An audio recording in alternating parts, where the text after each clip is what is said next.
Mettez-vous d'accord. Bonjour à toutes, bonjour à tous, ravi de vous retrouver pour 2 heures de débat, de discussion, d'échange. Vous connaissez la ligne directe, c'est le 0826 300 300. Ça se passe aussi sur le site sudradio.fr, sur l'application et les réseaux sociaux. Nos débats, nos thèmes de discussion ce matin, ça concerne un sujet qui préoccupe et qui va concerner, écoutez bien, 3 millions de salariés. On va parler des patrons parce qu'un patron sur 4 aujourd'hui en France a plus de 60 ans et donc ils vont devoir forcément penser à la suite, mais ils ne veulent pas, les successeurs, à nouveau prendre la tête d'une entreprise, avoir des responsabilités, s'embourber d'une certaine manière dans un contexte économique compliqué avec un pays, la France, toujours plus de charges, toujours plus de taxes à payer. Est-ce qu'on doit se préparer aujourd'hui à un pays où les patrons sont en danger? SOS patron, vous avez un avis, vous êtes concerné par la situation, vous êtes peut-être même salarié ou vous êtes vous aussi à la recherche de transmettre une boulangerie, je ne sais pas moi, une pharmacie, un petit commerce, parce que cette désertification, ça va avant tout toucher les centres-villes, en tout cas les campagnes. Vous avez un avis, une réaction, 0826 300 300. Et puis ça y est, on l'a trouvé, mesdames, messieurs. David Lisnard, le maire de Cannes, triomphalement réélu à plus de 80%, a décidé de se lancer dans la course à l'Elysée. Il l'a déclaré hier au journal de 20h de France 2, présenté par Léa Salamé. Il a dit: en réalité, je ne retrouve plus dans ma famille politique les Républicains dirigés par Bruno Retailleau. Je ne retrouve plus une ligne claire, une ligne ambitieuse, une ligne qui peut nous mener vers la victoire. Je trouve qu'elle s'est trop diluée dans le macronisme. Est-ce qu'il a raison, David Lisnard? Est-ce qu'on vient hier soir de trouver tout simplement le candidat qui va nous faire gagner la droite ou qui va gagner en tout cas l'élection présidentielle? Eh bien, j'attends vos réactions là aussi et vos commentaires au 0826 300 300. Ces débats, nous les aurons juste après 10h30 et même à partir de 11h, juste après le zapping de Gilles Ganzmann. Bonjour Gilles. Bonjour Maxime. On va parler de Patrick Sébastien qui se sentait un peu serré dans cette boîte de France Télévisions et il a été auditionné par la commission audiovisuelle. Qui continue de faire beaucoup de bruit. Vous pourrez réagir par rapport à Patrick Sébastien qui a critiqué Delphine Ernotte sur le fait qu'elle voulait faire de France Télévisions l'image qu'elle en avait et non pas une télévision pour tous les Français. 0826 300 300. Et puis peut-être ce midi, pour votre pizza ou vos chouquettes préférées, vous commanderez par Uber et Amazon.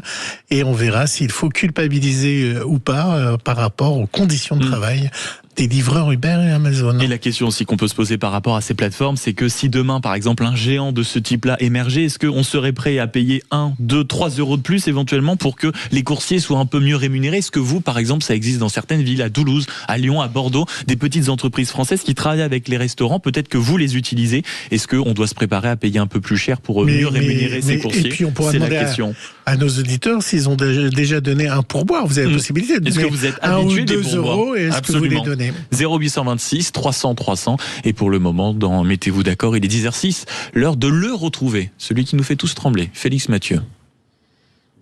Bonjour. Bonjour Félix. On a tremblé là.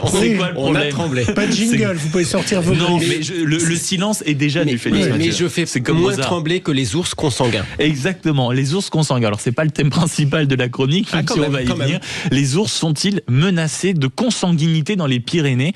Parce que leurs défenseurs estiment qu'il faudrait en lâcher davantage justement pour assurer ce qu'on appelle le brassage génétique. Oui, ce problème de consanguinité. Alors on va commencer quand même par une bonne nouvelle du point de vue des défenseurs de l'ours. Il y en a un peu plus que ce qu'on croyait selon les derniers recensements. La population d'ours dans les Pyrénées pourrait avoisiner quelque chose comme 130 individus cette année, des ours, quand on croyait en avoir que 96 il y a encore 2 ans. Donc bon, le chiffre a plutôt été réévalué à la hausse. Oui, mais on pourrait quelque part un peu créer un slogan des défenseurs des ours. Des ours, c'est bien, mais s'ils ne sont pas consanguins, puisque ils estiment que cette croissance est un peu en trompe-l'œil, effectivement, qu'il y a une bonne centaine d'individus selon eux, c'est pas assez pour assurer le brassage génétique nécessaire. Pour le dire clairement, souvent le papa du bébé ourson, c'est aussi le papy du bébé ourson, et ça pose de vrais problèmes. L'association Pays de l'ours AD, avec qui on sera dans un instant, estime que 90% des ours descendent de 2 femelles et d'un mâle.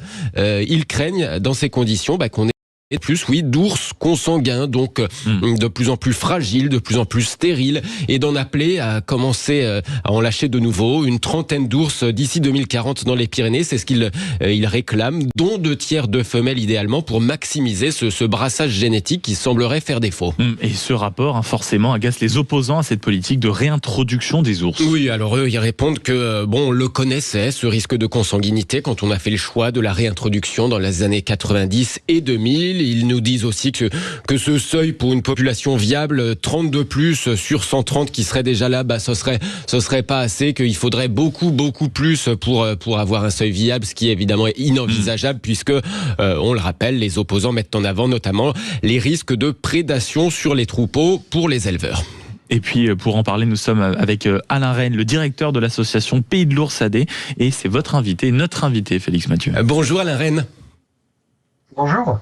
Merci d'être avec nous dans La Vérité en face sur Sud Radio. Comment ça se fait dans Non, comment ça se fait ? Pardon, j'ai cru que j'avais fait une erreur. Pas du tout. Non, mais je m'attendais à c'est quoi le problème, c'est pour ça.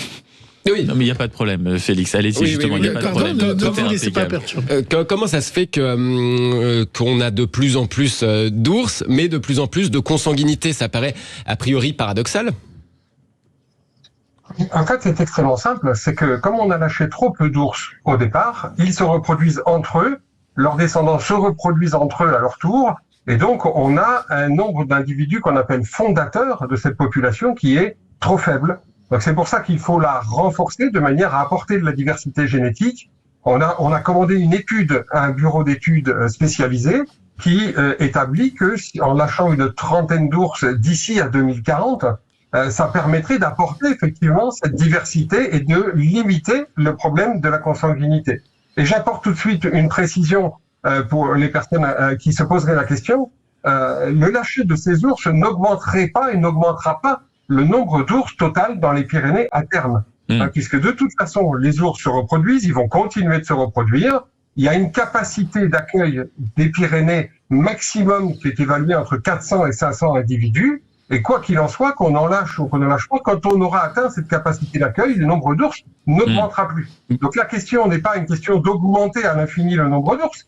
La question est d'apporter la diversité génétique pour limiter ce problème de consanguinité et faire que cette population puisse perdurer tout simplement. Alors justement, on est ici avec un spécialiste du grizzly qui est Gilles Gansman qui a des tas de questions à vous poser. Oui, je connais bien les bears.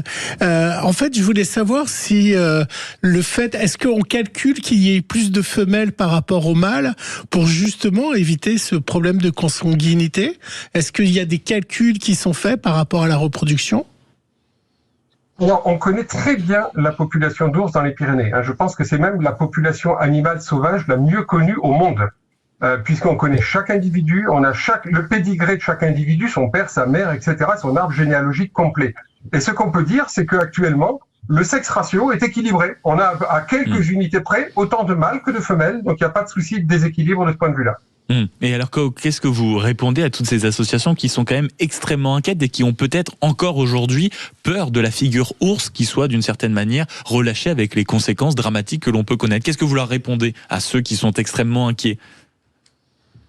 Je leur réponds tout simplement qu'on peut vivre avec l'ours, que c'est quelque chose qui est en train de se mettre en place. Il y a des crédits et des programmes importants qui sont mis en place par l'État pour ça, pour la cohabitation. Et d'ailleurs, on observe que malgré le nombre augmentant d'ours, le nombre de dégâts sur les troupeaux baisse. Ce qui signifie que le nombre d'attaques par ours baisse de manière significative. Actuellement, on est entre 2 et 3 attaques par ours et par an dans les Pyrénées. Donc, on voit bien que au fur et à mesure qu'on protège les troupeaux, les ours perdent l'habitude effectivement d'attaquer les troupeaux et on peut encore progresser dans ce sens-là.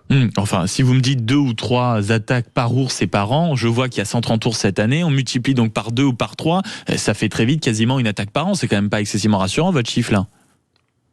Il n'y a pas une attaque par an, non, ça fait à peu près 290-300 attaques par an au total. Donc c'est ce que je vous dis, ça vous fait quasiment une tous les jours et demi, ou voire moins, donc c'est quand même considérable comme chiffre.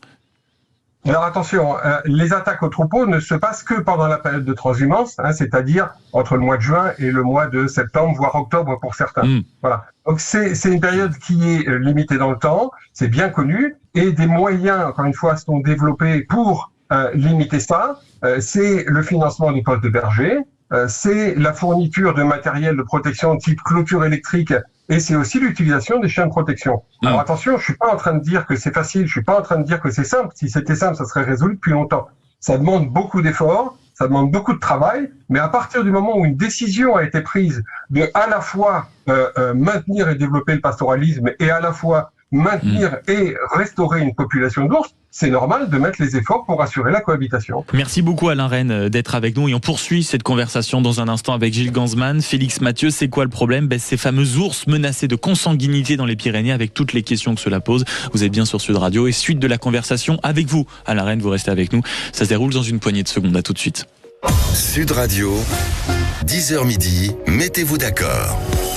Ensemble jusqu'à midi sur Sud Radio, vous voulez nous interpeller, réagir, commenter ce que vous entendez à l'antenne, commenter l'actualité. Ça se passe au 0826 300 300, notamment jusqu'à 10h30 sur ce problème qu'évoque Félix Mathieu depuis le début de l'émission, à savoir des ours qui seraient menacés de consanguinité dans les Pyrénées. Et pour discuter de ce sujet, on en parle avec un expert qui est Alain Rennes, le directeur de l'association des Pays de l'Ours AD. Et monsieur le directeur de l'association, je vous propose d'écouter Julien qui nous a appelé spontanément au 0826 300 300 en entendant ce sujet. Bonjour Julien. Oui, bonjour sur Radio. Comment ça va mon cher Julien ? Bon, ça va. Oh là, alors attendez, on la refait parce que j'ai vu des choses pas convaincantes dans ma vie, mais le ça va comme ça. Je vous propose de la refaire. Comment ça va Julien ? Non, on fait aller. Il y a vraiment une volonté de nous faire tomber en dépression Julien, c'est pas grave, je la comprends totalement. On va dire que c'est un sujet épineux parmi tant d'autres, quoi. Oui, ça c'est sûr. Et vous avez entendu justement ce sujet sur les ours, ça vous a fait réagir ? Comment vous le regardez ce sujet ? Vous êtes peut-être concerné directement Julien ? Eh bien, moi, enfin, je suis pas directement concerné, mais je suis vice-président de la coordination rurale des Pyrénées-Atlantiques. Oui. Et je suis délégué de la commission prédation, tout ce qui est ours et loup. Et donc, je suis très sensibilisé sur le sujet. Et je voulais réagir déjà sur le dénombrement des ours. C'est comme pour le loup, les agents de l'État ont beaucoup de mal à nous donner les vrais chiffres sur le nombre de ces individus. Et après, je voulais témoigner aussi sur le nombre d'attaques. On a des adhérents, nous, dans les Pyrénées, là, des bergers qui vont en estive. L'an dernier, ils ont été obligés de descendre des bovins en septembre. Parce que l'ours, les enquiquinait tous les jours, quoi. Mais Julien, vous restez en contact avec nous. On va poser la question puisque c'était le cœur de notre débat avec Alain Rennes qui est avec nous, le directeur de l'association de Pays de l'Ours AD. Qu'est-ce que vous lui répondez, mon cher Alain Rennes, quand vous entendez Julien qui dit que lui est quand même sensibilisé, il connaît le sujet, il dit que malgré les protections, malgré les barrières qu'on essaye de mettre en place, malgré les vigilances, on se retrouve parfois avec des agriculteurs, des troupeaux, on est quand même obligé de dérégler certaines choses. Certes, là, ça concerne les loups, mais pour les ours, j'imagine qu'on peut avoir les mêmes dérives. Les problématiques entre ours et loup est quand même assez différente. Le loup est un carnivore strict, c'est vraiment un prédateur spécialisé, ce que n'est pas l'ours, qui commet beaucoup moins de dégâts. Moi, j'ai pas connaissance de dégâts sur les bovins, a fortiori en Pyrénées-Atlantiques, donc je suis extrêmement surpris par cette position, cette information. J'ai les informations officielles de la part de l'État qui font état de quelques attaques et de quelques dégâts sur le département des Pyrénées-Atlantiques où il y a une dizaine d'ours maintenant, mais absolument pas de bovins et encore moins d'estives qui ont dû s'arrêter prématurément. Mais quand Julien vous dit sur les bovins. Quand Julien explique un problème qui est le manque parfois de communication entre les agences de l'État, du mal à avoir des chiffres officiels concernant par exemple les attaques ou même le nombre dans un certain kilométrage. Qu'est-ce que vous lui répondez ? Vous lui dites qu'il ne s'adresse pas forcément aux bonnes personnes, qu'il y a des moyens d'avoir des informations vérifiées ou que c'est vrai que parfois il y a quand même quelque chose qu'on pourrait appeler un petit flou artistique ? Non, je ne sais pas de quel type d'information exactement il voudrait disposer. Il y a peu de choses qui soient plus claires que les informations sur l'ours et sur la prédation dans les Pyrénées. Les bilans viennent de sortir, ils sont précis, à l'unité. On a détecté 108 ours dans l'ensemble des Pyrénées, en France, Espagne, Andorre compris. On parle toujours pour l'ensemble du massif. On sait que quelques-uns peuvent échapper au suivi, d'où une estimation statistique qui va jusqu'à 120, 130 individus au maximum. L'année dernière, l'estimation avait été faite à 108 et en réalité, donc après, alors je dis pas l'année dernière, pour 2024, donc après une année supplémentaire où on a pu détecter les individus qui manquaient, on est arrivé à 107. Donc vous voyez que les estimations sont extrêmement précises. Ouais. Il n'y a aucune autre espèce animale sauvage pour laquelle on a des informations aussi précises que l'ours dans les Pyrénées. Alors comment vous observez ce que nous dit notre invité Alain Rennes, mon cher Julien, qui est resté avec nous, 0826 300 300? Oui, mais c'est en fait c'est toujours un peu le même discours, parce que quand nous on fait des réunions à la préfecture, là on en a une la semaine prochaine, on est les seuls représentants agricoles parmi les 3 syndicats, on est seuls, autour de la table de monsieur le préfet. Et l'an dernier, on a déposé un dossier avec des analyses ça concernait pas l'ours mais le loup. Et les choses sont menées de la même manière. Les agents de l'OFB, 9 fois sur 10 font leur travail. Mais par contre, après à la DDTM, 9 fois sur 10, c'est une personne assise sur un fauteuil dans un bureau qui décide si c'est une attaque ou pas d'un ours, d'un loup. Et puis quand on vous entend, Julien, en plus, on entend que ce sont les mêmes acronymes, les mêmes personnes parfois dans des bureaux, et ça doit être compliqué. Merci beaucoup de nous avoir passé un coup de fil au 0826 300 300, mon cher Julien. Félix Mathieu. Alain Rennes, vous expliquiez à Gilles, si j'ai bien compris, que grosso modo, on a à peu près moitié-moitié d'ours mâles et d'ours femelles. À partir de ce constat, pourquoi est-ce qu'il faudrait, si j'ai bien compris selon vous, réintroduire davantage de femelles que de mâles pour assurer ce brassage génétique ? Alors ça, c'est parce que les simulations qui ont pu être faites, il faut savoir que ce travail, c'est un travail d'1 an. Par des scientifiques spécialisés d'un laboratoire de Montpellier et de l'université de Bordeaux. Donc on est sur quelque chose de très très élaboré, très poussé. Tout ça est disponible sur notre site internet, paysdelours.com, où l'expertise est téléchargeable. On a tout rendu public. Et effectivement, dans le cadre de ces simulations, ils se sont rendus compte que l'efficacité était meilleure si on priorisait les femelles sur les mâles. Et il y a une autre explication aussi, c'est parce que chez l'ours, il y a une attitude qui est bien connue qui s'appelle l'infanticide, c'est-à-dire que des mâles peuvent tuer des oursons s'ils pensent qu'ils ne sont pas les leurs, c'est-à-dire qu'ils ne se sont pas accouplés avec la femelle qui les accompagne l'année précédente. Donc plus on va augmenter le nombre de mâles, et si on augmente trop le nombre de mâles, on va multiplier ces attitudes d'infanticide, ce qui sera préjudiciable pour la population. Alors moi j'ai une question de Béotien. Imaginons que les ours ne s'attaquent pas aux vaches, aux moutons ou autres. Qu'est-ce que mangent les ours dans nos bois et dans nos forêts? Comment ils se nourrissent? Et est-ce qu'il y a assez de nourriture dans ces bois? Et faudrait-il pas les aider à s'alimenter? Moi c'est une question que je me pose. De quoi se nourrissent-ils? C'est une question extrêmement intéressante, et d'ailleurs, alors ça devrait être diffusé prochainement. Il y a une thèse de doctorat qui vient d'être faite sur justement l'alimentation de l'ours dans les Pyrénées, à partir de l'expertise, l'analyse des crottes trouvées sur le terrain. Alors je vous donne une petite anecdote d'ailleurs en passant. Pour trouver des crottes d'ours, il y a des chiens qui ont été dressés spécialement et qui arrivent à sentir une crotte d'ours à une centaine de mètres, et ils réagissent exactement comme pour chercher de la drogue par exemple. Et ça permet d'optimiser et d'en trouver un peu plus. Ça, c'est un travail qui est fait par l'OFB, un travail remarquable. Et donc, l'analyse de ce régime alimentaire a permis de déterminer que plus de 80% de l'alimentation de l'ours dans les Pyrénées est végétale, avec des différentes sources, et adaptée en fonction de la saison, parce que la disponibilité n'est pas la même. Au printemps, par exemple, c'est beaucoup d'herbacées, donc l'ours peut brouter quasiment comme une vache. Et puis quand arrive l'été, on va aller vers des fruits, les fruits charnus, les myrtilles, les framboises, etc.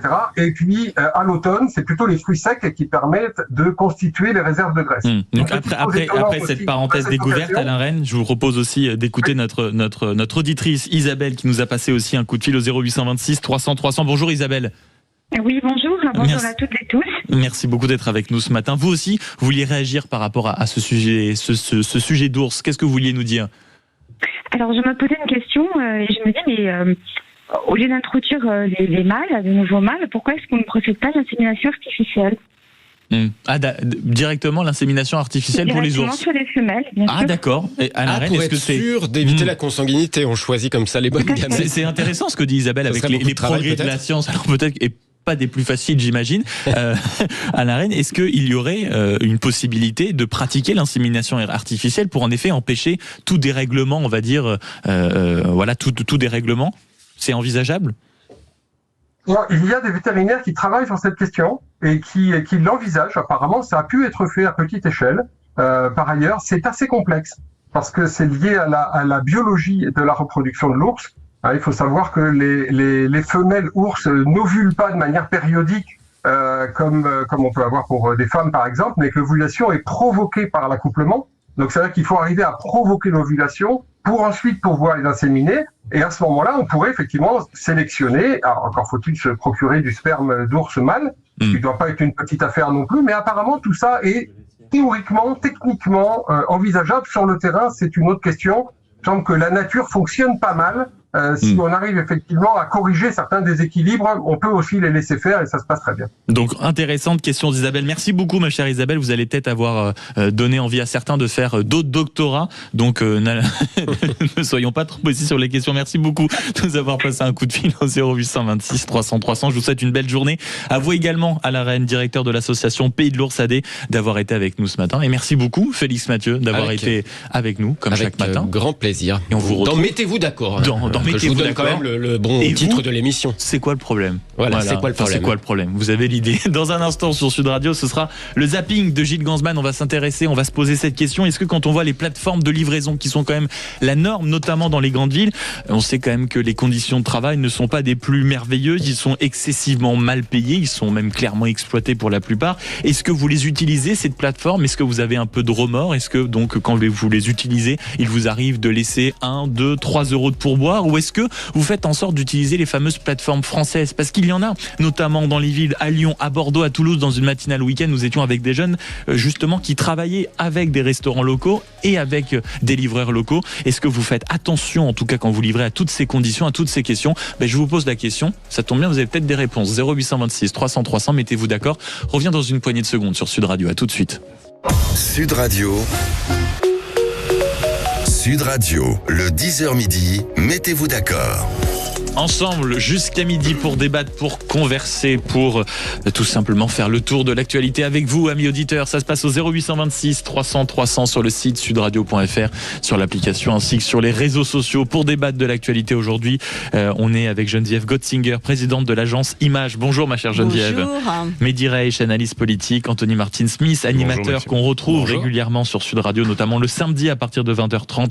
Et le titre de l'émission, vous le connaissez, c'est Il faut que ça change. Et puis nous serons rejoints dans une poignée de secondes par Jean-Christophe Gallienne, qui est politologue et conseiller en communication. On débattra notamment de ce sujet. Est-ce que la France doit se préparer à vivre dans un pays sans patron? Parce que d'ici 10 ans, c'est un rapport sénatorial qui établit ce chiffre. Il est alarmant.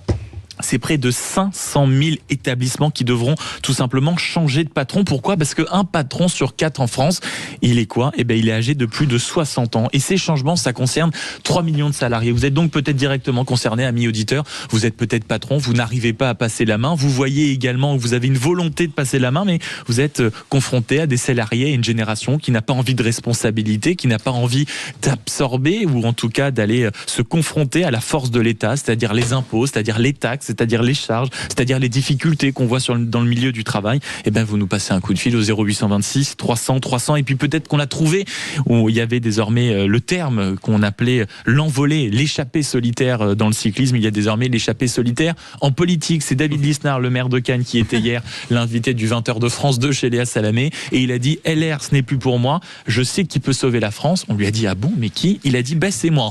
Voyons. Est-ce que David Lisnard est le candidat de la droite et le candidat de la droite déjà, est-ce qu'il est crédible? Est-ce que c'est lui qui peut sauver la France?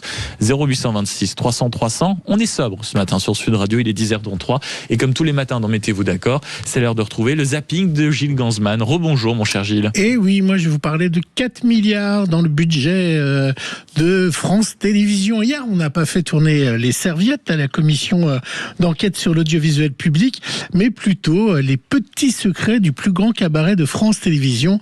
Vous comprenez donné qu'hier, Patrick Sébastien était auditionné. Et alors, ça a été évidemment la fête à Delphine Ernotte. Mais la question est sérieuse. Est-ce que on doit avoir un audiovisuel dont la PDG a une idée, ou est-ce que ça doit être pour tous les Français? Jusqu'à l'arrivée de Delphine Ernotte, tout était humain et correct. Et les audiences étaient là. J'avais des rapports avec des gens comme Yves Bigot, qui était extraordinaire, comme avec Patrick de Carolis, Thuyer aussi, avec qui j'ai parlé tout à l'heure. On avait des rapports formidables. On faisait tout pour que nos émissions marchent. Et quand Madame Ernotte est arrivée, on a tout fait pour qu'elle ne marche pas. C'est-à-dire que d'entrée, Madame Ernotte voulait me dégager, clairement. Il y a eu cette fameuse phrase des hommes blancs de plus de 50 ans. Au passage, je veux faire une parenthèse. Depuis, j'ai pas vu beaucoup de gens de couleur à la tête d'un prime time ou à la tête d'un journal. Ça me ferait plaisir parce que je suis pour la diversité.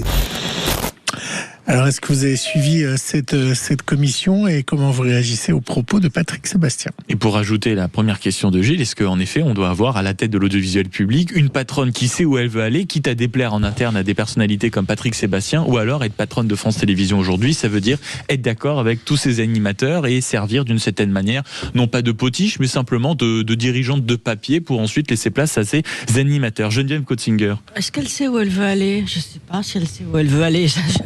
Honnêtement, j'en sais rien. Est-ce que les audiences de France Télévisions sont réellement bonnes? Je ne sais pas. Si toutes les audiences étaient, je pense, comme le groupe, peut-être que la télé irait mieux.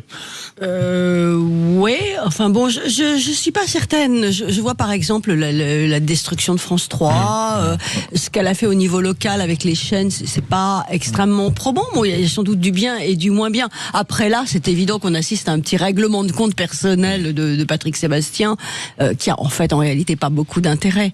Mais bon, le bilan de Delphine Ernotte peut être questionné comme tout bilan. C'est deux sujets différents, je dirais. Mais là, clairement, un règlement de compte personnel, me semble-t-il. De la part de Patrick Sébastien, de la part de Patrick Sébastien, oui. Bon, pour une raison que j'ignore, parce qu'encore une fois, j'ai pas assisté à cette séquence. Une question que j'ai, il a estimé s'être fait virer comme un malpropre. Voilà, je pense que non, la raison. Oui, il a estimé de pas avoir de raison, parce que les audiences sont fortes.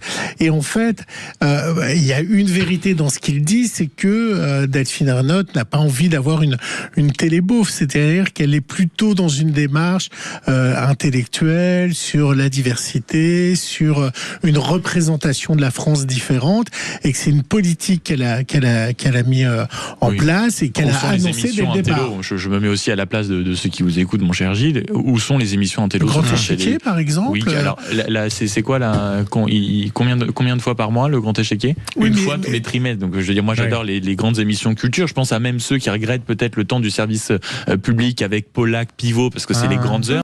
Je pense que ça doit leur manquer. Non, mais vous avez la grande librairie sur une émission littéraire. Une hebdo sur France 5. La grande librairie, c'est la seule émission de ce type. Honnêtement, je pense qu'on demande aux Français une émission un peu intello-culturelle. Il y en a sur TF1, il y en a sur M6. Non, mais c'est pas le service public. Sur le service public, c'est la seule émission que je peux noter comme un peu de ce profil-là. Je rejoins Geneviève, ça a été un règlement de compte total. Ce qui est intéressant, c'est que cette commission d'enquête, elle est tellement devenue un peu médiatique. Tout le monde revient sans arrêt sur cette commission d'enquête. On voit un peu toutes les difficultés qu'il peut y avoir en interne. En plus, l'ensemble de France Télé, c'est une galaxie. Enfin, je veux dire, c'est un ensemble qui est tellement énorme, on ne sait même plus sur quoi taper. Donc, au fond, c'est quand même intéressant. Mais là, on voit bien plutôt que franchement, c'est un règlement de compte. Ce sont des personnes. Patrick Sébastien, il a été effectivement, je pense, viré comme un malpropre. Et là, il se dit que c'est l'occasion ou jamais de se dire, et je vais me faire Delphine Ernotte, c'est le moment d'appuyer sur le buzzer, donc je le fais. Ce que vous évoquez ici, Mediresh, et je rends hommage à Juliette Rouilloufol, qui est la patronne de cette émission dans l'ombre en réalité, et qui se posait une question tout à l'heure, c'est qu'à force de voir ces règlements de compte dans l'enceinte de l'Assemblée nationale, avec ces personnalités qui se contredisent, même sur les chiffres, etc., et je me tourne vers vous, Jean-Christophe Gallienne, qui est politologue et conseiller en communication, est-ce qu'on ne va pas avoir de plus en plus un problème avec la vérité? C'est-à-dire que qui croire? Patrick Sébastien, le rapporteur de la commission, le président de cette commission, les intervenants? Moi, je peux vous parler de la maison dont on parle, parce que moi en ce moment, mais ça fait presque 15 ans, en commençant par le Grand Soir 3, qui était un formidable journal, qui a été cassé, comme la rédaction de France 3, nationale, mais aussi finalement l'impact réel de France 3, qui était désigné comme une chaîne qui était finalement secondaire, alors que c'était une particularité extrêmement puissante. Donc pour moi, c'est déjà, Delphine Ernotte, c'est quelqu'un qui a cassé une partie de la dynamique positive et intéressante en termes d'information notamment. Il y avait un choix très clair de favoriser France 2 et un type d'information au détriment de ce que faisait la 3, qui était une rédaction extrêmement intéressante, vraiment à tout point de vue. Et je pense et j'ai une mémoire, je le dis, pour Louis Laforgue, notamment dans ce Grand Soir 3, qui était un exemple de journal que même des chaînes étrangères reprenaient en exemple. Donc ce que je veux dire par là, c'est que ça a été ça d'abord. Ensuite, il y a eu l'idée qu'on a diversifié un nombre de chaînes incroyables dans lesquelles on pouvait effectivement coller les objectifs de soi-disant intellectualisation, choix politique parfois, ça a été démontré par la commission ainsi. Donc ça a été une dilution finalement de l'effort au détriment de l'impact réel de France 2 en particulier, dont on peut se poser la question de savoir ce qu'elle fait après, notamment par exemple sur les droits sportifs. Les droits sportifs sur lesquels il y a eu heureusement le maintien des grands actes, et ça au moins on peut lui conserver l'idée, parce que ça a été une bagarre interne à pouvoir le faire. Mais attention, c'était pas simple. Rugby, tennis, il y avait les Jeux Olympiques au moins qui ont été conservés. Bon, et ça aurait pu être un peu développé. Donc voilà. Donc en fait, on a en réalité quelque chose qui est non seulement quelque chose qui peut être critiquable. Maintenant, la question que vous posez au départ, est-ce qu'une patronne de chaîne ou d'un groupe plus exactement peut choisir où elle va? Oui, la preuve, c'est qu'elle l'a fait. Elle l'a fait concrètement. Ça n'a pas été une potiche au service de qui que ce soit. Elle en paye aujourd'hui l'époque. C'est Anthony Martin-Smith sur ce que vous avez entendu. Je vais revenir sur la mise en accusation de la diversité qu'il pointe du doigt, qui a été aussi pointée du doigt par l'Arcom. Effectivement, on a une diversité, mais qui est très sélective chez France Télévisions. J'en veux pour preuve l'incarnation de programmes par des personnes en situation de handicap, pour ne pas parler que d'elles, mais aujourd'hui on a globalement que Théo Curin avec Slam qui incarne le handicap. Après vous avez un programme À vous de voir sur France 5 qui parle des déficients visuels et qui est un reportage et qui est une fois par mois je crois, où on n'a pas d'incarnation de diversité en son ensemble, et y compris chez les plus de 50 ans.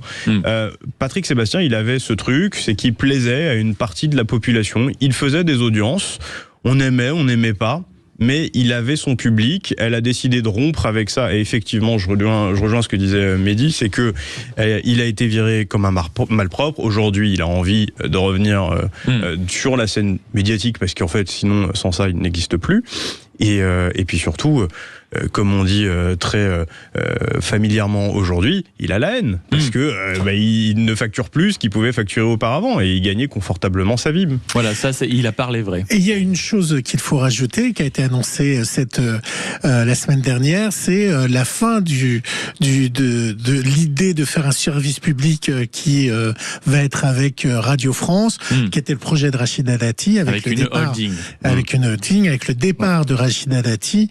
Cette holding ne va pas exister, et du coup, de nouveau revient dans le débat le fait... Rappelons ce qu'est une holding, parce que c'est un mot très anglais. Tout simplement, la holding, c'est une grosse entreprise qui permet de chapeauter toutes les autres petites entreprises, et là, c'était le but avec et France Télé et Radio France, mais comme vous l'avez très bien rappelé, mon cher Anthony Martin-Smith, c'est parfois un truc très très compliqué, mais qui ne verra pas le jour suite. Mais ça permettra la vente de France Télévisions, du coup. Oui, si elle a lieu. Suite de la conversation et suite du zapping de Gilles Gansman dans un instant sur Sud Radio, on parlera notamment de ces livreurs des grandes plateformes de télévision américaines, des plateformes tout simplement de livraison américaine, avec, vous savez, les fameux Uber Eats, les fameux Deliveroo, pour ne pas les citer, quand il pleut, quand il fait froid. En réalité, c'est confortable de recevoir son burger chaud, sa pizza chaude, mais derrière, on oublie tout simplement que ces personnes sont exploitées. Est-ce qu'il vous arrive, vous, d'utiliser déjà ces plateformes?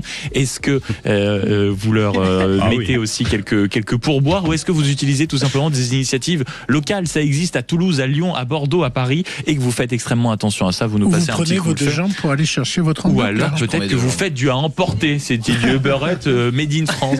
Ou alors et là Juliette, une fois de plus, qui est la reine de cette émission, ou alors est-ce que vous cuisinez? Ça va pas la tête. Cuisiner une fois par semaine réduirait les risques d'avoir une maladie d'Alzheimer. Et en plus, c'est ça, c'est une étude qui est sortie cette semaine. Vous avez raison, Anthony Martin-Smith. Dans un instant, donc, suite de la conversation, les plateformes, est-ce que vous les utilisez? Est-ce que vous pensez à ceux qui travaillent et qui sont largement exploités en leur donnant des pourboires? Racontez-nous tout ça. 0826 300 300. Mettez-vous d'accord. À tout de suite. Sud Radio, le 10h midi, mettez-vous d'accord. Suite du zapping de Gilles Gansman où on va aborder un sujet qui vous concerne forcément, que vous habitiez d'ailleurs à la campagne ou en ville, parce que ça devient de plus en plus une tendance, même par exemple auprès des étudiants, vous commandez de plus en plus à manger. Le problème c'est que c'est pratique.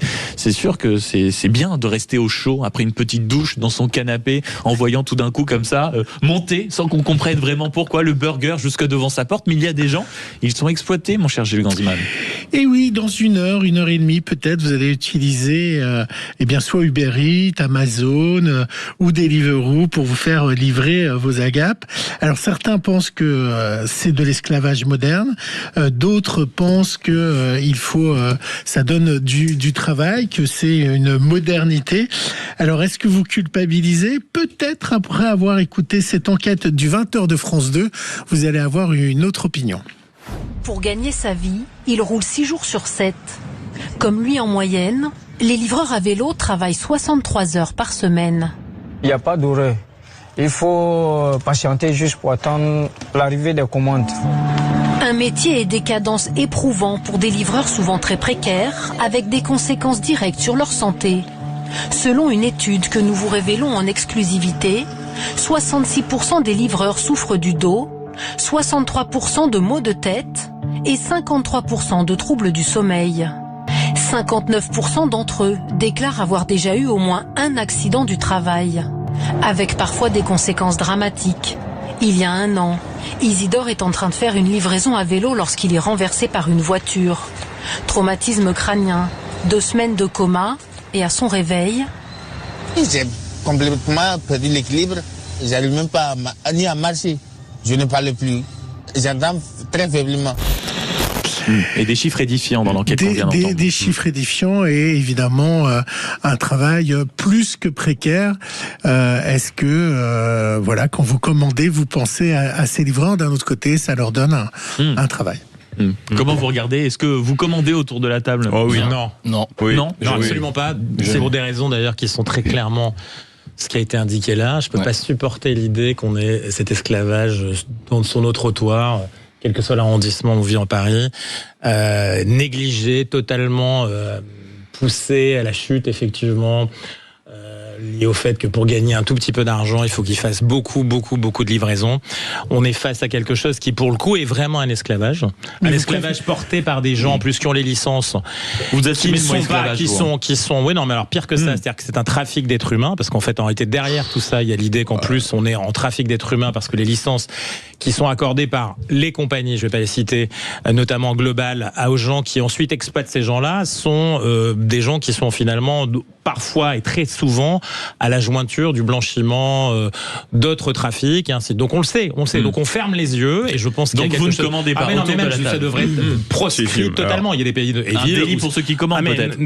Pas délit, mais il faut que la possibilité de le faire soit... Pourquoi vous pensez pas qu'ils pourraient avoir un statut? Parce qu'ils sont auto-entrepreneurs. Auto-entrepreneur de l'esclavage, c'est facile. Mais pour être salarié, vous préférez qu'ils soient...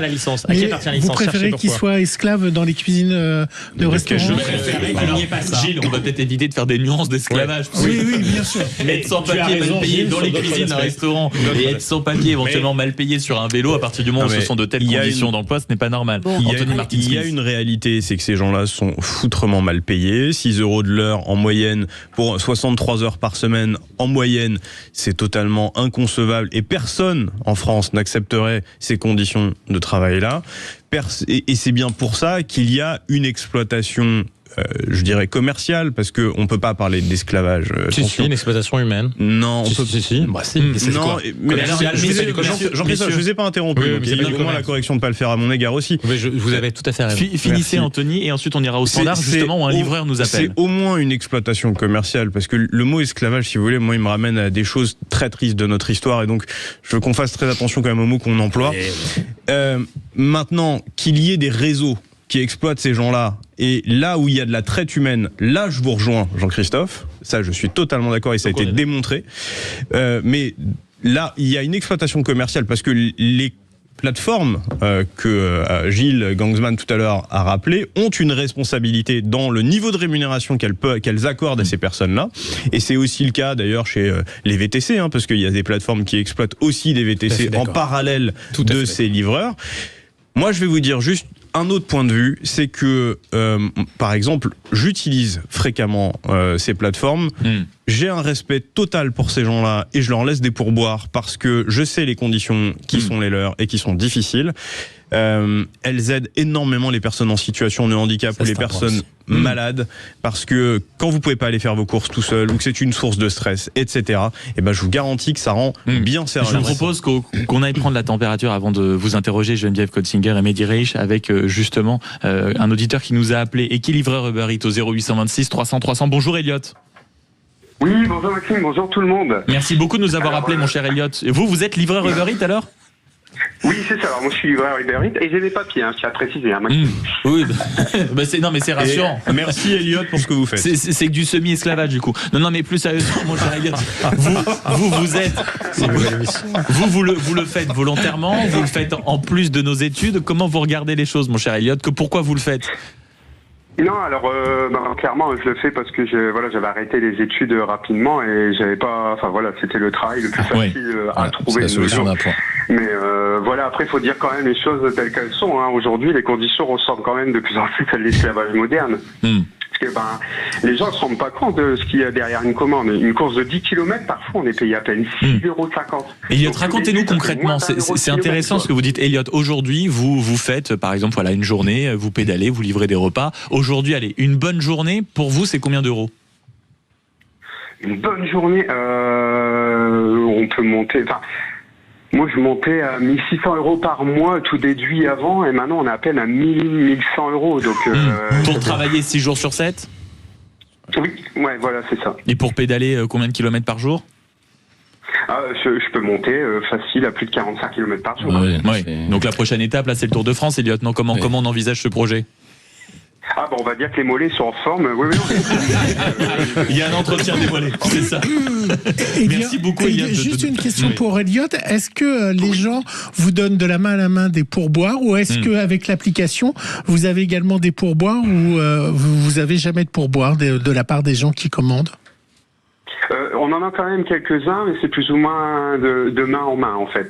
Sur l'application, c'est quand même très rare qu'on ait des pourboires. Justement, Elliot, Anthony Martin-Smith qui vous parle, je m'interrogeais parce que moi, j'en laisse parfois, surtout à ceux qui vraiment ont bravi les éléments et qui ont vraiment galéré. Mais je me demande en fait si vraiment ça vous revient dans votre poche quand on fait un pourboire ou si la plateforme prend une commission, parce que là ça me pose aussi quand même un problème éthique. Mehdi Reich et Geneviève Kotzinger, sur ces sujets on vous a pas encore entendu. Vous attendez, je vais poser une question à Elliot. Oui, mais alors Elliot, est-ce que vous avez entendu alors la question d'Anthony Martin-Smith et est-ce que vous pouvez lui répondre comme il se doit? Oui, alors écoutez, ils nous prennent, dans les commissions, il y a un pourcentage qui est pris aussi, parce que déjà rien que sur une commission tout court, quand on fait une livraison, ils se gavent quand même, ils nous prennent environ 30% sur le restaurant. Ah oui, oui, donc parfait. Donc on est bien. Merci beaucoup Elliot du témoignage. Pourboire, du coup, il y a une commission. Oui, c'est ce qu'il dit. Même sur les pourboires. Donc c'est du semi-pourboire. Merci beaucoup Elliot d'avoir été avec nous et surtout tenez-nous au courant cet été quand vous serez sur le tour. Comme ça on pourra envisager des choses sympas avec Sud Radio. Commentaire pour conclure de Mehdi Reich et de Geneviève Kotzinger sur ce sujet. Juste une phrase. Moi j'invite nos auditeurs à aller revoir l'histoire de Suleiman, qui est quand même un film absolument extraordinaire et qui met bien en scène à travers l'histoire d'un jeune migrant. Alors peut-être que je vais paraître pour instant, mais je n'ai jamais commandé Uber. Il y a peut-être 3 ans, une fois, parce que j'en avais besoin, mais sinon je le commande jamais. Je fais pour que vous cuisiner. savez ce que vous êtes. Il y a un peu de raison éthique parce qu'en fait, vous êtes un homme bien. Je sais, merci, on me le dit. Moi non plus, ça m'est jamais arrivé. Derrière, ça me dérange parce que pour moi, c'est un peu de l'esclavage moderne. Il y a vraiment que quand je ne peux pas faire autrement, genre je peux pas, sinon je mange pas, donc je le fais. Sinon, c'est vraiment. Bravo Mehdi, vous avez mis au chômage. 0826 300 300 dans un instant, c'est les débats et on parlera notamment de ce qui se passe dans la France des patrons. SOS patrons en danger. Ils sont de moins en moins nombreux. D'ici 10 ans, c'est 500 000 entreprises qui devront changer de propriétaire. Ça va concerner, écoutez bien, 3 millions de salariés. Vous êtes peut-être directement concernés, amis auditeurs. 0826 300 300. Vous cherchez à transmettre votre boulangerie, votre pâtisserie, votre restaurant, votre pharmacie, je n'en sais rien. Vous avez du mal à trouver, peut-être aussi face à une génération qui n'en peut plus déjà des taxes, des charges, des responsabilités. Ça tombe bien. bien, vous êtes sur Sud Radio et on s'adresse à vous ici 0826 300 300 suite de Mettez-vous d'accord dans un instant. À tout de suite. Sud Radio. Parlons vrai. De 10h midi, Mettez-vous d'accord. Suite de vos conversations, suite de vos débats sur Sud Radio, mettez-vous d'accord jusqu'à midi. 0826 300 300 pour réagir, pour nous interpeller, pour discuter en cette fin de matinée. Il y a également le site sudradio.fr, il y a également l'application ainsi que les réseaux sociaux. On va se poser cette question dans un instant. David Lisnard, vous connaissez le cyclisme, vous connaissez l'échappée solitaire. Désormais, il y a l'échappée politique où le but de David Lisnard est de prendre son couloir de nage, d'y aller à fond et de dire en réalité LR égale macronisme. Moi, je porte un projet puissant. Et le but, bien sûr, a-t-il dit hier sur France 2, mais on l'écoutera, c'est dire moi je pense que j'ai en réalité la possibilité d'aller conquérir le cœur des Français. Est-ce que David Lisnard est le candidat qui va sauver la France? 0826 300 300. Mais le débat qui va nous animer à présent, c'est concernant les patrons. Est-ce qu'on doit lancer un SOS patron? Écoutez ce chiffre. Si vous ne l'avez pas encore entendu, 500 établissements, 500 000 entreprises vont devoir changer de patron d'ici 10 ans. Et pourquoi? Parce qu'un patron sur 4 aujourd'hui en France a plus de 60 ans et ça concerne 3 millions de salariés. Pourquoi? Parce que quand on essaye de faire passer l'entreprise, beaucoup n'ont pas envie de se retrouver avec les charges à payer, avec les impôts à payer dans un contexte économique compliqué. Et puis aussi peut-être avec une génération qui n'a pas envie tellement de prendre ses responsabilités, qui n'a pas envie d'endosser ou de porter la casquette patron. Est-ce que vous êtes concerné? Est-ce que ça vous touche? Peut-être êtes-vous un patron ou parmi les 3 millions de salariés concernés. 0826 300 300 pour en discuter, toujours avec Jean-Christophe Gallien, Geneviève Götzinger, Mehdi Reich et Anthony Martin-Smith. Autour de la table, avant qu'on aille au standard où les appels, je le vois, sont très nombreux, on ira rejoindre Laurence et Michel au 0826 300 300. Autour de la table, comment vous observez cette situation? SOS patron, c'est vraiment le cas aujourd'hui, Geneviève Götzinger? Oui, moi je l'ai vu de manière très tangible, concrète, avec mon cordonnier. Je vous raconte ça, mais en fait, j'avais un excellent cordonnier, Raymond Torgueil. Cet homme n'a jamais trouvé de repreneur. Donc finalement, la cordonnerie a fermé. C'est ce type de profession, je pense que c'est quand même beaucoup ça, les petits commerces qui ont beaucoup de mal à trouver des repreneurs. Et effectivement, les conséquences peuvent être, alors dans certaines zones rurales, par exemple, extrêmement problématiques en termes de boulangerie, de commerce de proximité. Mais là où vous avez raison, c'est que ça touche avant tout les petites villes et les centres-villes. C'est-à-dire que les premiers patrons qui vont être touchés, c'est le boulanger, c'est le cordonnier, c'est peut-être le petit tailleur, vous savez, qui faisait le retoucheur, comme on dit dans certains centres-villes, qui pouvait vous aider sur certains vieux vêtements. C'est eux qui vont être les premières victimes de cette, on va dire, de ce vieillissement du patronat. Alors, il y a le vieillissement du patronat sur le sujet des petits commerçants, enfin petits artisans, mais il y a aussi une mise en concurrence avec des géants, style Amazon, etc., où on a forcément accès à des produits auxquels on n'avait pas plus facilement, et on va plus forcément voir le petit artisan, le petit commerçant. Il y a une question de coût, et surtout derrière, c'est une crise de la responsabilité. Je pense qu'une grande partie des personnes ne veulent pas reprendre des entreprises parce que ça nécessite déjà pas mal de fonds personnels pour le faire. Ça nécessite aussi d'avoir les reins, c'est-à-dire c'est une responsabilité sociale, c'est une responsabilité juridique, il y a les impôts à payer, il y a peut-être des salariés, et aujourd'hui je pense que les gens ne veulent pas forcément le faire, surtout chez les jeunes. Et il y a un dernier point, c'est peut-être un paradoxe, mais on parle beaucoup de création d'entreprises, le gouvernement se vante beaucoup de nouvelles créations d'entreprises qui se font tous les ans, mais ce sont surtout des micro-entrepreneurs, et à la fin on se rend compte en fait que la passation des entreprises ne se font jamais parce que la responsabilité est beaucoup trop importante. Et puis dans le cadre du cordonnier ou des métiers artisanaux, c'est vrai qu'aujourd'hui on est plutôt dans l'esprit de jeter les choses, de jeter les chaussures parce que ça coûte 12 €, 14 € via Internet, ça vient de Chine et on va plus faire réparer ces chaussures. Ça vient de Chine dans les deux sens du terme. Et puis, attends, on les fait plus réparer surtout, sur les cordonniers, aussi la manière dont les gens se chaussent aujourd'hui. Vous avez peut-être aussi de moins en moins de... J'adore ce débat sur les chaussures. De chaussures à réparer. Non, mais quand on va y aller tout de suite dans ce débat. Mais la fin des cordonniers, c'est pas le pied. Sur l'artisanat, je pense qu'on a effectivement malheureusement déjà vécu l'effondrement. Sur la partie des petits commerces de centre-ville ou de ruralité, là aussi, là où c'est plus inquiétant, c'est sur l'idée que notamment dans l'entreprise de service aujourd'hui qui demeure, l'entreprise industrielle, elle pouvait être intéressante à racheter parfois parce qu'il y avait des coûts à faire pour beaucoup des gens qui reprenaient ces entreprises. Aujourd'hui, c'est plus difficile. Mais dans le service, il y a moins d'envie. Pourquoi? Parce que la valeur qui est créée, quand vous la créez, elle est reliée aux êtres humains. Les êtres humains aujourd'hui ont moins envie de prendre les responsabilités dont vous parliez tout à l'heure. Et aujourd'hui, oui, là, il y a une vraie difficulté. C'est-à-dire quelqu'un qui a créé une entreprise de service, il ne peut plus aujourd'hui avoir une réalité de rachat. Non seulement parce qu'il y a des problèmes d'argent, parce qu'il y a des problèmes d'envie de la part des jeunes, mais mais aussi parce que finalement le prix de rachat, si tant est qu'il puisse exister, il est quasiment à zéro. 0826 300 300. Avant de vous donner la parole, Anthony Martin-Smith, je vous propose d'aller faire un tour au standard où les appels sont très nombreux sur ce sujet. 0826 300 300. Bonjour Laurence. Bonjour Maxime. Alors moi je suis pour le coup de gueule SOS Patron parce que moi mon mari il a une entreprise, on est dans le service, on pose de la plomberie, du chauffage, climatisation, on est donc au service client et je trouve que les charges sociales déjà sont excessives. Pour un salaire de 2000 €, il faut sortir 3500 €, plus tout ce qui va derrière, toutes les cotisations, tout sur les bénéfices. Et puis les jeunes ils veulent pas reprendre, ça les intéresse pas le service. Moi je vois, nous on y va le dimanche si une mamie est en panne, ils veulent pas, le vendredi soir ils sont déconnectés, c'est fini, tout est coupé, on peut plus les joindre, trop de responsabilités, ils ne veulent pas. De toute façon, moi à chaque fois que j'ai voulu embaucher un jeune, je n'ai jamais eu quelqu'un qui m'a posé la question, comment vous vous organisez, comment vous faites dans l'entreprise. Il n'y a même plus de curiosité par rapport au métier, c'est ça Laurence? Non, c'est les congés, qu'est-ce que je gagne, quand est-ce qu'on travaille, quand est-ce qu'on finit, c'est terminé. Voilà. Et quand vous parlez des charges, Laurence, quand vous parlez des charges de l'entreprise dans laquelle on sent que vous investissez à l'antenne, sur les dernières années, qu'est-ce que vous avez vu réellement augmenter? Ou tout d'un coup vous avez dit ok, là on va être obligé de rogner parce que telle charge a pris beaucoup trop de place, là c'est par exemple je sais pas, on peut plus recruter comme avant. Quelles sont les différences que vous avez vues qui vous ont sauté aux yeux dernièrement? Par exemple, la caisse de congé du bâtiment ça a augmenté, les cotisations sur les salaires ça a augmenté, quand les gens ils se mettent pas non plus en arrêt maladie. Donc là il faut. Parce que vous avez eu ces exemples aussi Laurence? Pardon? Vous avez eu ces exemples par exemple de salariés qui se mettent en congé maladie? Oui. Quand il y a une charge de travail au mois de juillet, ils se mettent, alors que c'est là où on travaille le plus, ils se mettent en arrêt maladie. Donc il faut combler le. Puis ils vont soigner en Grèce. Mais je sais pas ce qu'ils font, mais ils font pas là en attendant. Moi j'en ai un qui s'est tordu le genou parce qu'il faisait du rugby sur la plage. Non mais il y a des trucs, c'est affolant.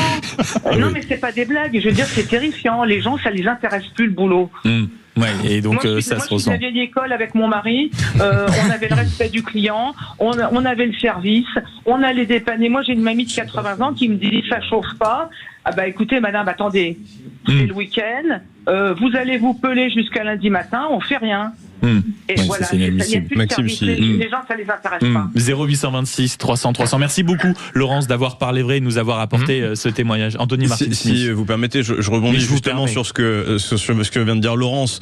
Vous n'avez pas envie de reprendre une entreprise parce que de toute façon ce sont des galères que vous allez essuyer en paquet. Aujourd'hui, de toute façon, on n'a pas de formation pour devenir patron. Vous êtes jeté dans le grand bain, on vous apprend pas à faire de la comptabilité, on vous apprend pas à connaître vos droits, vos obligations, etc. Nul n'est censé ignorer la loi.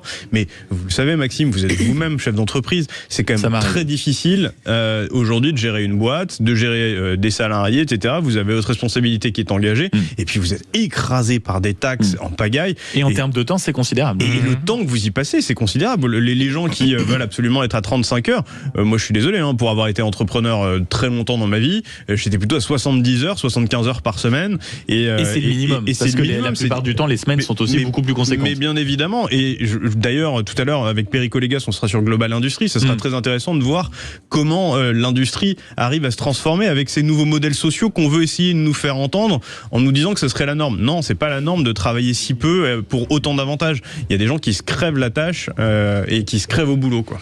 0826 300 300. On continue à discuter parce que les appels sont nombreux au standard. Est-ce que en France, on va devoir lancer un appel SOS patron? Les patrons sont en danger. Je rappelle ces chiffres. D'ici 10 ans, ce sera 500 000 entreprises qui devront changer de propriétaire. Pourquoi? Parce que je rappelle ce chiffre également. Un patron sur 4 aujourd'hui ont plus de 60 ans, donc ils cherchent à vendre, ils cherchent des repreneurs, ils cherchent peut-être à transmettre. 0826 300 300. Bonjour Michel. Bonjour Maxime. Merci beaucoup d'être avec nous, mon cher Michel, ce matin. Vous, le sujet vous a interpellé? Oui, tout à fait, parce que tout à fait d'accord avec le SOS. Nous, pour la petite histoire, on a repris un hôtel-restaurant il y a 8 ans. Il y a 8 ans, c'était déjà beaucoup de travail, beaucoup de responsabilités, à savoir hors saison 80 heures semaine, en saison 120, 130. Mais la chose qui change, c'est que vraiment ici, en 8 ans, la situation s'est tellement dégradée que moi, par exemple, pour que l'entreprise reste à flot, pour pouvoir payer les salariés, les charges, les taxes, les assurances, et j'en passe, j'ai divisé mon salaire par 2. Donc c'est-à-dire que vous étiez à combien, vous êtes passé à combien pour qu'on comprenne bien, mon cher Michel? En reprenant, je me prenais 2004 à l'époque et maintenant je ne sais plus me prendre que 1200. Et qu'on rigole, le temps passé aujourd'hui à la tête de l'entreprise, à travailler, à avoir les mains dans le cambouis, en comprenant bien sûr la paperasse et tout, ça fait combien d'heures par semaine ça? Hors saison, donc en bas de saison, 80 heures semaine, et en saison on monte 120, 130. Et vous avez combien de salariés? Alors hors saison j'en ai 2. Équivalent à un temps plein et demi, et en saison on est 6. Et vous êtes, pour en réalité sauver l'entreprise, obligé de diviser votre salaire par 2? Oui, et de travailler comme un âne. On parlait d'esclavage tout à l'heure avec les livreurs. Travailler 130 heures semaine pour des sommes pareilles, ça devient fou. Restez avec nous, Michel, et question de Gilles Gansman. Alors pourquoi vous continuez? C'est-à-dire, vous voyez que vous perdez de l'argent, que vous devez changer votre salaire. Est-ce qu'à un moment, vous vous dites, allez, j'arrête, je jette l'éponge? Mais on ne saurait pas, on a mis toutes nos billes dedans, on a mis un gamin aux études. Il faut avancer. Donc vous êtes un peu coincé par le système directement. On est coincé par le système, c'est ce que je vous dis, c'est une sorte d'esclavage moderne aussi, ça ne se voit pas à l'extérieur. Le bâtiment est beau, tout est en ordre, mais en interne... Et vous galérez aujourd'hui à vendre, Michel? Tout le monde galère avant, pour le moment, en restauration, en hôtellerie. Donc, c'est impossible. Merci beaucoup, Michel, de votre témoignage, de votre parler vrai au 0826 300 300. Je vous propose, messieurs, madame, si vous en êtes d'accord, de rester sur ce sujet parce que les appels sont nombreux. On va poursuivre les discussions, le débat et puis l'échange avec vous, amis auditeurs. Vous nous appelez SOS Patron. On lance ce matin sur Sud Radio quand on voit ce chiffre, je le rappelle, 500 000 établissements et ça concerne 3 millions d'entre vous qui nous écoutez. 3 millions de salariés seront concernés à plus ou moins grande échelle par ce changement. Est-ce que ça veut dire que toute une génération n'est pas prête à reprendre? Est-ce que ça veut dire qu'aujourd'hui le contexte économique est tellement compliqué, on l'entendait à l'instant avec Michel, obligé en quelques mois seulement de diviser son salaire par 2 uniquement pour permettre à l'entreprise de survivre? Vous êtes sur Sud Radio, vous nous passez un coup de fil 0826 300 300. SOS Patron, ce matin, les patrons sont-ils en danger en France? Ça se passe ici, Sud Radio, faites comme chez vous, on parle vrai, 0826 300 300, à tout de suite. Sud Radio, le 10h midi, mettez-vous d'accord. Vous êtes bien sur Sud Radio en cette fin de matinée. On continue de discuter, toujours en compagnie de Jean-Christophe Gallien, Geneviève Gotzinger, Mehdi Reich, Anthony Martin-Smith. Et on s'intéresse à ce sujet qui vous interpelle énormément ce matin au standard 0826 300 300. Faut-il lancer un SOS aux patrons? Parce que 500 000 établissements vont devoir changer de propriétaire. Ça va concerner 3 millions de salariés. Et surtout, ça concerne quel secteur? L'agriculture, le petit commerce, ce sont surtout les artisans, ceux qui aujourd'hui sont dans le service à la personne, tout d'un coup qui vont disparaître. C'est-à-dire que on va à nouveau peut-être connaître une érosion des centres-villes, des villages, de certaines villes. Et c'est déjà le cas, mais ça veut dire que ça va en plus l'aggraver, vous avez raison. Et la problématique, bien sûr, c'est qu'aujourd'hui, un patron sur 4 a plus de 60 ans dans une France où près de 25% des Français ont plus de 65 ans. C'est-à-dire que l'entreprise connaît et suit le mouvement naturellement de la société. Est-ce qu'aujourd'hui, on va devoir se préparer à une France sans patron et peut-être aussi à une génération qui ne veut plus prendre des taxes aujourd'hui, prendre sur son dos des responsabilités? Je vous propose qu'on en discute juste après être passé là aussi du côté du standard. 0826 300 300. Bonjour Geneviève. Oui, bonjour Maxime, bonjour à tous. Comment allez-vous ma chère Geneviève ce matin? Écoutez, moi je vais très bien. Moi, l'émission m'a interpellée parce que justement à midi j'ai rendez-vous avec mon futur repreneur. Ah, formidable. Dans quoi vous travaillez Geneviève? Alors j'ai une carrosserie automobile. D'accord. Depuis combien de temps? Alors, j'y suis depuis 1982 et je la gère depuis 30 ans. Seul? Incroyable. Oui. Seul, vous avez des salariés? Oui, j'ai 7 salariés. Ah oui, vous êtes un petit Louis Vuitton là, ma chère Geneviève. Là, vous êtes un petit LVMH. Un petit, ouais. Oh, pas de fausse modestie, Geneviève. Et donc vous avez quand même retrouvé visiblement un repreneur et vous le rencontrez cet après-midi. Ouais, enfin je le connais et je voulais dire que j'en suis à ma 5e proposition de repreneur et moi je veux dire que je choisis mon repreneur. Je veux le bon profil pour mes salariés. Mais donc c'est-à-dire aussi Geneviève que c'est un luxe ça. C'est-à-dire que vous pouvez vous permettre de bien choisir votre repreneur. Ouais. Là c'est un luxe. Mais j'ai pas mis mon entreprise à vendre. C'est venu à moi en fait. Et pour vous dire que j'ai quand même refusé 2 repreneurs qui pour moi n'avaient pas du tout le profil. Et comment vous l'expliquez, Geneviève, avant qu'on vous pose quelques questions, il y en a plusieurs autour de la table, comment vous l'expliquez tout d'un coup que vous, avec cette carrosserie, depuis des années, tout d'un coup vous arrivez à retrouver les entrepreneurs, les repreneurs, pardonnez-moi. Oui, ils m'ont trouvé aussi. Non mais pourquoi ? Parce que c'est un secteur, c'est quoi ? C'est resté une entreprise familiale, un bon état d'esprit, dans une petite ville et avec des bons bilans. Voilà, il y a tout. Pour moi, il y a tout un ensemble.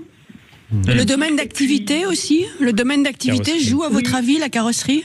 Elle est peut-être aussi un peu seule dans cette ville-là où à faire ce type de proposition. Donc, de fait, c'est intéressant. C'est intéressant ce que vous demande Mehdi, Geneviève. Vous êtes un peu la seule, peut-être, autour de vous ? Sur le marché local. Ah non, il y a... oui, j'ai de la chance d'avoir des concurrents, mais qui sont un peu plus loin que moi. Mais pour revenir à ce que disait la dame qui s'appelle Geneviève... Non, mais vous avez fait un gang, on vous a compris, c'est pas grave. Vous me posiez quoi comme question, Geneviève ? Je vous demandais si, à votre avis, le domaine d'activité dans lequel vous évoluez explique que ce soit plus facile que pour d'autres entreprises. Oui, je pense que c'est plus facile qu'une boulangerie ou une boucherie ou que tous ces métiers qui font quand même beaucoup d'heures. Je pense que oui, parce que, vous voyez, hier, j'étais en réunion avec des collègues à Nantes et les carrosseries, tout le monde trouve facilement. Quand c'est une carrosserie pérenne, quand c'est une carrosserie quand même qui tourne bien. Mais en tout cas, Geneviève, ce qu'on va vous souhaiter, Geneviève, c'est surtout un très bon rendez-vous. Je lui demandais, Geneviève, vous disiez que c'était une entreprise familiale, ce n'est pas un crève-cœur pour vous, et pourquoi avoir choisi aujourd'hui d'accepter ces offres ? Parce qu'à un moment donné, faut vendre, j'ai 66 ans. Bon, après, je vais l'accompagner, je vais rester à l'accompagner. Mais si, c'est un crève-cœur. Ça n'a pas été évident le jour où je vais lui donner les clés. Il y aura certainement un peu d'émotion. Cette carrosserie, oui, cette carrosserie a une histoire et du coup, ça va être... On pensera à vous à ce moment-là, ma chère Geneviève, et on vous souhaite surtout un bon rendez-vous cet après-midi en espérant qu'il se passe dans les meilleures conditions et que vous puissiez imposer toutes les conditions pour que cette belle entreprise familiale survive et puisse continuer à rayonner, surtout dans les prochaines années. Un dernier auditeur sur ce sujet au 0826 300 300. Bonjour Raymond. Oui, bonjour Maxime. Comment ça va mon cher Raymond ? Ça va bien. Pour aller, c'est pas de problème. C'est pour revenir, c'est un peu plus dur. Oui, on en est tous là. On en est tous là, mon cher Raymond. Vous, comment vous regardez ce sujet ? SOS Patron, ça vous a parlé aussi ? Oui, ça m'a parlé parce que j'ai été entrepreneur pendant pas mal d'années et il faut dire que moi je viens de la Suisse. Ça fait 6 ans que je suis en France et je pense que la philosophie est pas très bonne. C'est-à-dire que les jeunes ont effectivement, comme le disait un de vos invités, ils regardent le nombre d'heures, les vacances, le salaire et le reste, on s'en occupe pas. Vous dites que ça fait 6 ans que vous êtes en France, Raymond. Vous nous passez un coup de fil d'où là actuellement ? Alors, je suis en France, je suis dans le Gers. Dans le Gers, très bien. Et vous voyez les différents profils, vous disiez, qui se suivent et se ressemblent un peu dans la nouvelle génération ? Alors, ils se ressemblent tous et surtout le problème, il me semble, c'est que en France, la philosophie des 35 heures, c'est très mauvais parce que bien sûr les jeunes ils se basent là-dessus, ils se rendent pas compte que normalement un salaire, il faut travailler quelques heures. C'est vrai qu'en Suisse on a une autre philosophie.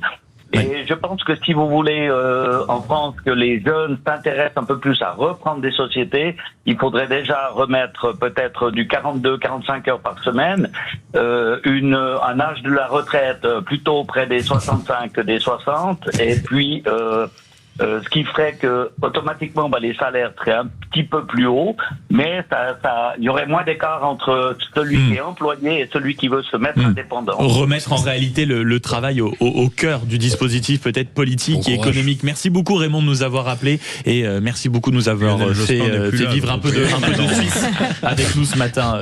Dernier tour de table, on le sent que ce soit sur les auditeurs, que ce soit quand ils sont à la tête de l'entreprise ou qu'ils cherchent, c'est quand même une situation qui va nous préoccuper pour les prochaines années. Le rapport au travail est au cœur quand même aussi de la problématique. Hein. Oui, et le rapport à l'entrepreneuriat en 2027 va être un vrai sujet sur lequel les candidates et les candidats à l'élection présidentielle vont devoir s'exprimer.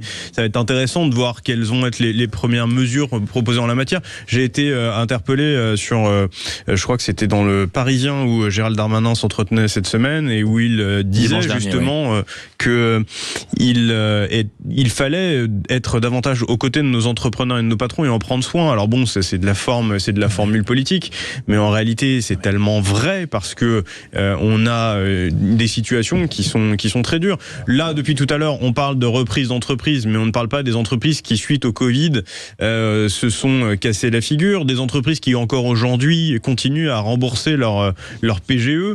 Très garanti par l'État. Exactement.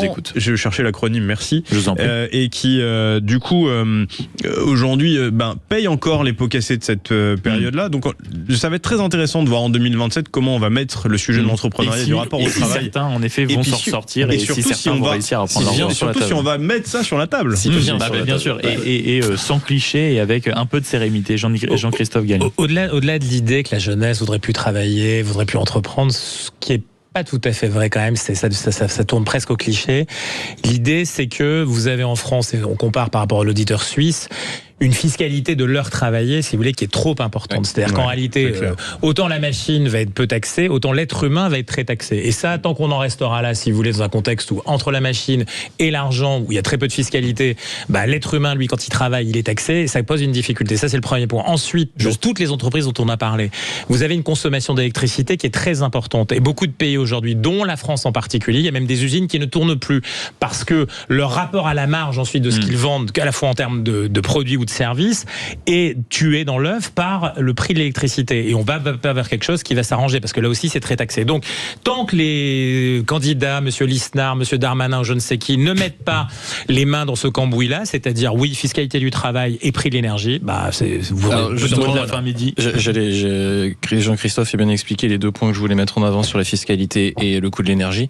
Mais il y a deux autres points, c'est que là, on parle de la problématique de céder son entreprise, mais une fois que vous avez acquis l'entreprise, qui va aller chercher quand vous allez devoir la vendre? Donc en fait, c'est un problème qui est sur le long terme. Et là, on en revient à une autre problématique qui est pour moi beaucoup plus importante, c'est qui produit la richesse en France. Donc c'est pas l'État qui produit de la richesse. Le seul agent économique qui produit de la richesse, c'est l'entrepreneur.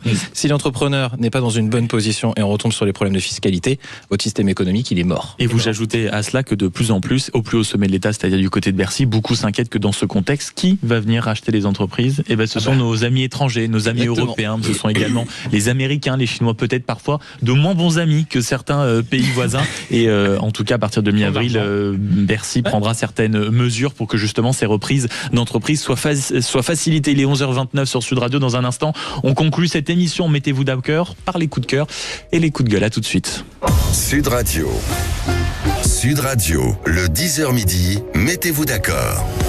Dernière ligne droite de vos débats, de vos discussions, uniquement sur Sud Radio. Vous parlez vrai, vous échangez, vous participez. 0826 300 300, le site sudradio.fr, les réseaux sociaux, ainsi que l'application, toujours en compagnie de Jean-Christophe Gallien, Geneviève Gotzinger, Mehdi Reich et Anthony Martin-Smith pour les coups de cœur et les coups de gueule. À commencer, tiens, par Geneviève, un coup de gueule ce matin. Un coup de gueule ou un coup de cœur, je sais pas. En tout cas, vous savez, vous êtes libre. Un coup de projecteur. On est en train là de passer à propos de CNews et d'un certain nombre de dérives verbales graves sur cette chaîne qui n'est décidément pas uniquement une chaîne d'information continue, qui est autre chose. Vous lui reprochez son positionnement à l'extrême centre, notamment. L'extrême centre, c'est ça. On va dire ça comme ça. Existe, oui. On est en train de passer donc de la condamnation verbale aux poursuites judiciaires. Et ce qui était intéressant hier, ça a été le positionnement du gouvernement par rapport aux récentes dérives contre monsieur Bali Bagayoko. Dérives, le nouveau maire de Saint-Denis, élu au premier tour, je le rappelle, qui appartient à la France Insoumise. Qui appartient à la France Insoumise, absolument, mais qui, par rapport à la France Insoumise, a parfois un positionnement qui est un petit peu différent, je dirais. C'est quelqu'un qui n'aime pas qu'on l'appelle un racisé, par exemple. Bon, donc il a quand même une personnalité assez particulière, une certaine indépendance dans les propos, et c'est sans doute dans ce parti qui est pas toujours très aimable de ce point de vue, quelqu'un qui peut le moins prêter le flanc à un certain nombre de critiques. Malgré ça, il est, par ce qu'il représente, aujourd'hui une cible de tous les racistes de la Terre, je dirais. Hier, donc, le gouvernement a été interpellé à 3 reprises. Et le Premier ministre qui a répondu, alors non pas à un orateur de la France Insoumise, mais à Monsieur Peu du Parti communiste, a annoncé l'intention de soutenir l'édile, le maire de Saint-Denis, dans les poursuites judiciaires qu'il va engager à l'égard de CNews, avec une décision de soutenir le préfet, d'inciter le préfet en tout cas à se joindre à cette constitution de partie civile. Je trouve que c'est très bien que l'État est dans son rôle, donc c'est plutôt un coup de cœur en fait, ou qu'un coup de gueule, que l'État est parfaitement dans son rôle et qu'il est temps de rappeler très clairement que le racisme n'est pas une opinion mais un délit. Et pour vous, c'est intéressant ce que vous dites, pour vous, notamment avec ce maire, Bali Bagayoko, qui a défrayé la chronique, c'est le cas de le dire, on n'a pas suffisamment entendu peut-être les condamnations, le rappel que certains propos ne devaient pas être tenus, on a d'une certaine manière un peu laissé passer ce qui s'est passé ces dernières 48-72 heures.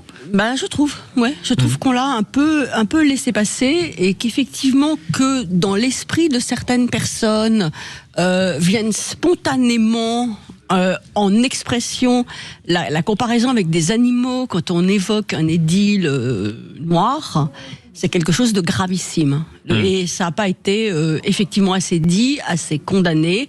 Et ça l'a été hier de manière spectaculaire lors des questions au gouvernement. C'est une bonne chose de mon point de vue. Y compris par le Premier ministre et le ministre de l'Intérieur. Y compris par le Premier ministre et le ministre de l'Intérieur. Vous avez raison. Autour de la table, en effet, sur ce que dit Geneviève Kotzinger, sur ce qui s'est passé quand même autour de cette élection de Seine-Saint-Denis, le racisme dont a été victime le maire. On s'est habitué visiblement à ce climat un peu délétère, à avoir les propos qu'on a pu entendre ici et là, lire ce qu'on a pu lire sur les réseaux sociaux notamment. Ça vous a interpellé? Il était temps que l'État réagisse?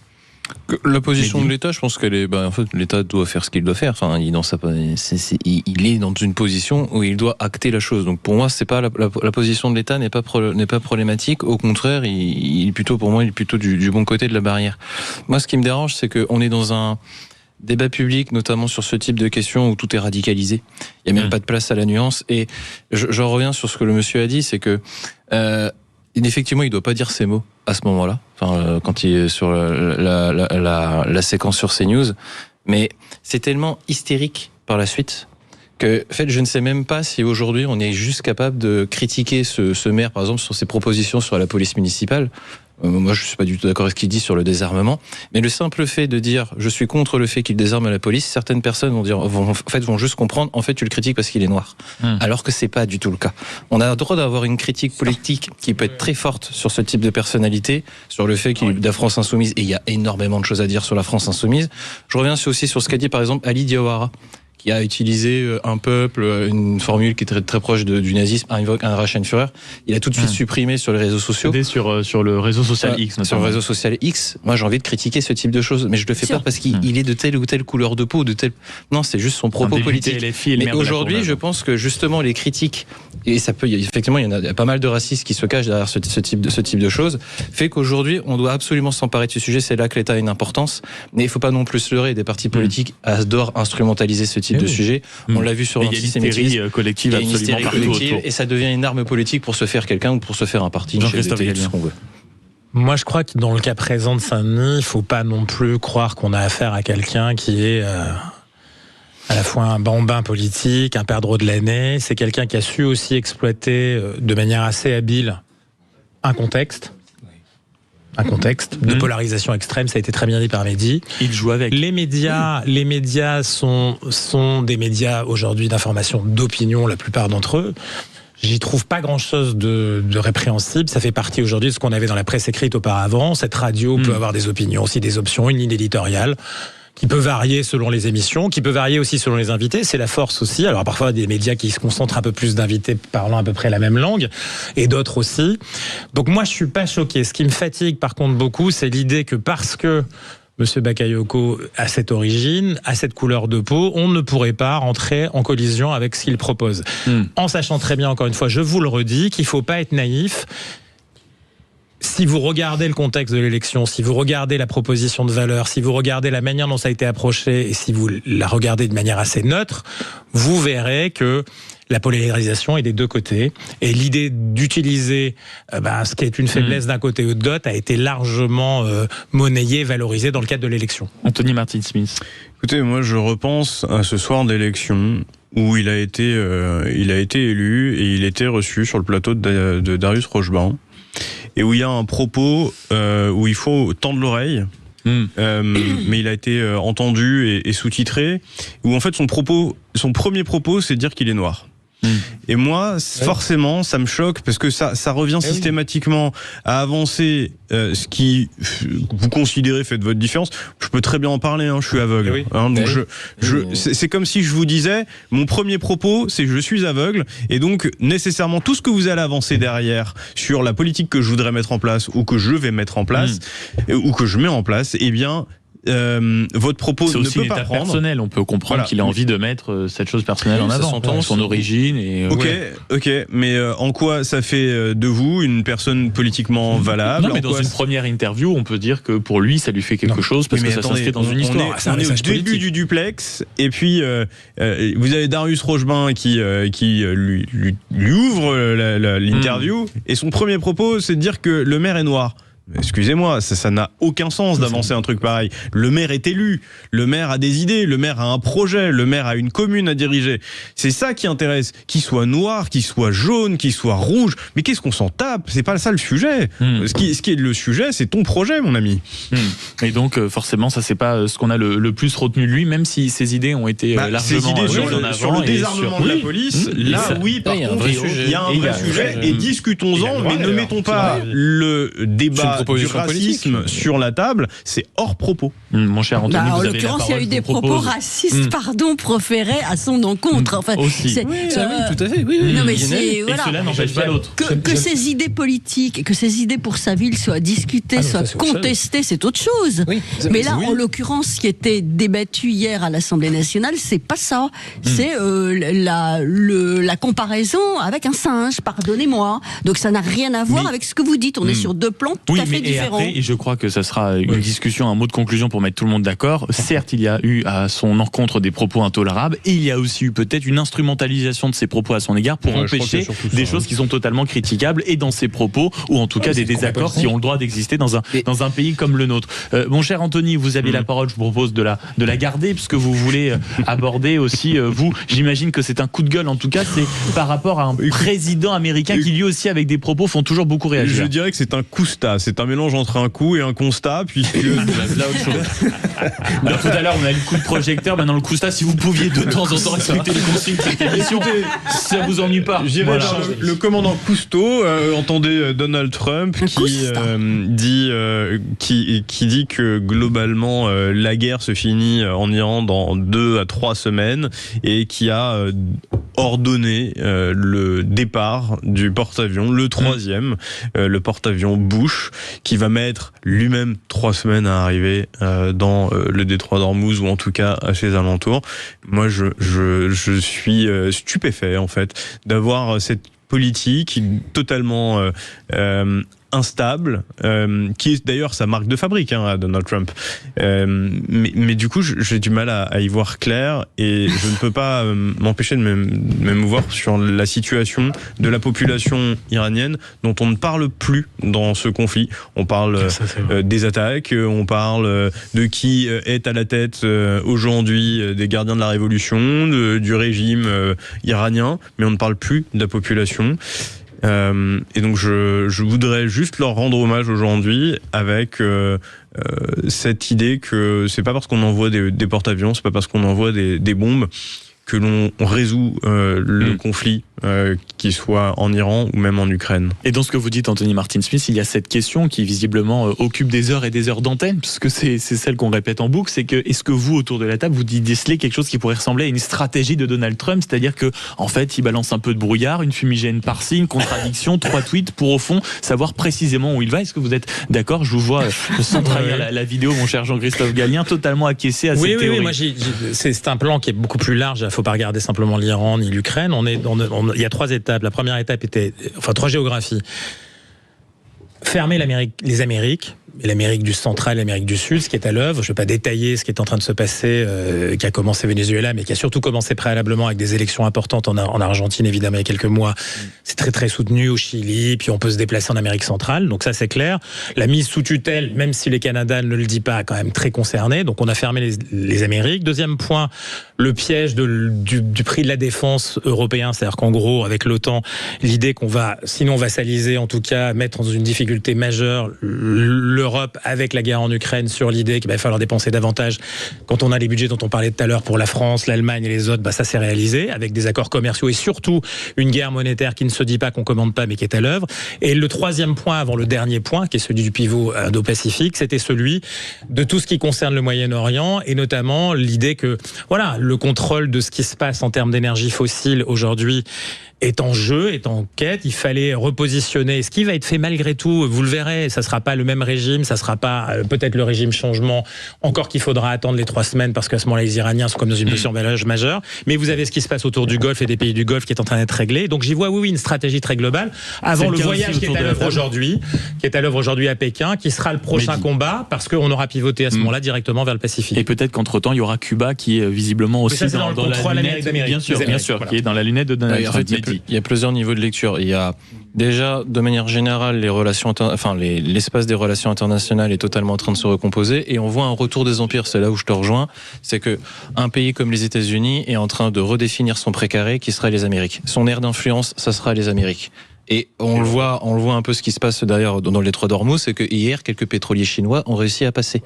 Donc on voit aujourd'hui que ce sont 3 empires, grosso modo la Russie, la Chine et les États-Unis, qui sont un peu les guerres par précaration. Et donc tout le monde est en train de se repositionner et les aires d'influence sont en train on est en train de s'entrechoquer. Il y a un second point qui est peut-être un petit peu plus spécifique, c'est que moi je me pose la question de la place de l'Union européenne ou de la France dans un espace de cette nature. D'ailleurs, vous avez vu les déclarations de Donald Trump, c'est lui qui a dit qu'il sanctionnerait certainement la France vu qu'elle n'avait pas voulu l'aider dans le détroit d'Ormuz. Et d'ailleurs, le président américain prendra la parole de façon assez exceptionnelle. Ce sera au beau milieu de la nuit, vers 3h du matin, et on aura l'occasion, j'imagine, d'en reparler dans cette émission. Un peu comme tous les jours. Rarement. Oui, dans une allocution comme celle-ci, c'est un peu plus rare. Vous avez raison.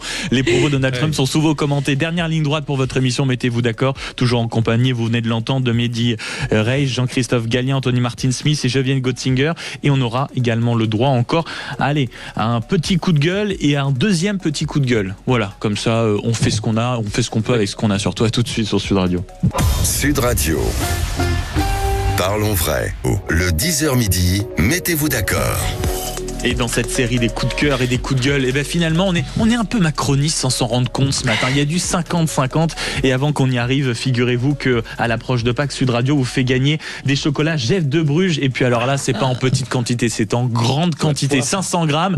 Bon alors je peux vous dire, je m'en suis enfilé quelques grammes hier, c'était peut-être pas la meilleure idée. Donc si vous les recevez, en réalité, faites attention, pas tout d'un coup s'il vous plaît. Et vous nous appelez, c'est le 0826 300 300 et tous ceux qui nous appellent, il y aura en petite prime en réalité c'est 500 grammes de chocolat Jeff de Bruges, et comme l'a très bien fait là, avec une spontanéité extraordinaire Geneviève Gotzinger.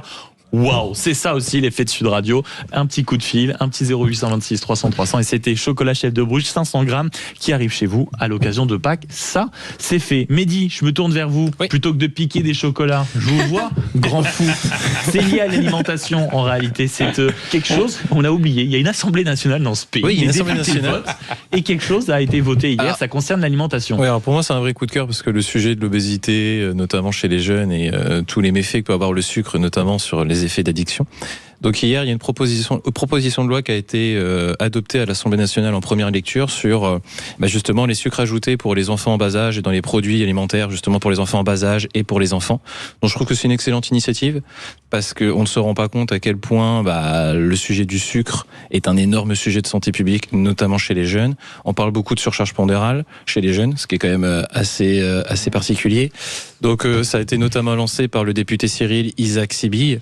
Donc je trouve que c'est une excellente initiative, ça a fait l'unanimité à l'Assemblée nationale, c'est un enjeu de santé publique énorme, on se rend pas compte de ce que ça peut faire, et d'autant plus que chez les jeunes, les addictions, ou du moins les habitudes alimentaires se font très très jeunes, et donc c'est le moment de s'attaquer à ce sujet. On touche notamment beaucoup aux petits pots, Oui, vous voyez, des petits pots pour les bébés. Petits pots pour les bébés. Des petits pots pour les bébés. Donc, il y a tous ces sujets-là. Et je trouve que c'est une excellente loi. Il faut absolument protéger les jeunes des addictions au sucre, notamment. Et c'est pas tous les jours que des députés prennent d'aussi bonnes initiatives sur le sujet, qui plus est concernant l'alimentation. J'imagine qu'on est tous d'accord autour de la table, Anthony Martin-Smith. Moi, je dénonce qu'aujourd'hui, nos jeunes ont des cœurs de poulet qui sont essoufflés au moindre effort, qu'ils ne font pas suffisamment de sport. Des cœurs de poulet, c'est bien dit. Vous savez, moi, je suis un ancien judoka paralympique, donc forcément, la question de l'addiction au sucre. Alors moi-même, je reconnais que depuis que j'ai un peu arrêté, j'ai un peu repris. Faut pas se mentir. Et le sucre en est clairement responsable, mais si vous ne faites pas attention, au bout d'un moment, c'est le cœur de poulet, c'est-à-dire que votre cœur s'atrophie. Parce que vous ne le musclez plus, parce que vous lui donnez une mauvaise alimentation. Le cœur a besoin d'être alimenté comme... alors c'est un organe, mais composé de muscles, et les muscles ont besoin de se nourrir de protéines, alors de sucre, mais de bon sucre, pas de sucre rapide, pas de sucre transformé. Et oui, je salue des deux mains qu'on puisse enfin se saisir de cette question. On applaudit cette initiative, et pour une fois qu'il y a un semblant d'unanimité ou un semblant de vote à peu près simple à l'Assemblée nationale, on le prend bien volontiers. Il faut que ça se suive des faits, c'est pas tout de légiférer. Bien sûr. Et de toute façon, on ne rappellera jamais assez peut-être l'importance, et je suis bien placé pour en discuter, de l'arrêt du sucre, du sport et de certaines moi j'ai arrêté le sucre substances. parce que ça rend aveugle.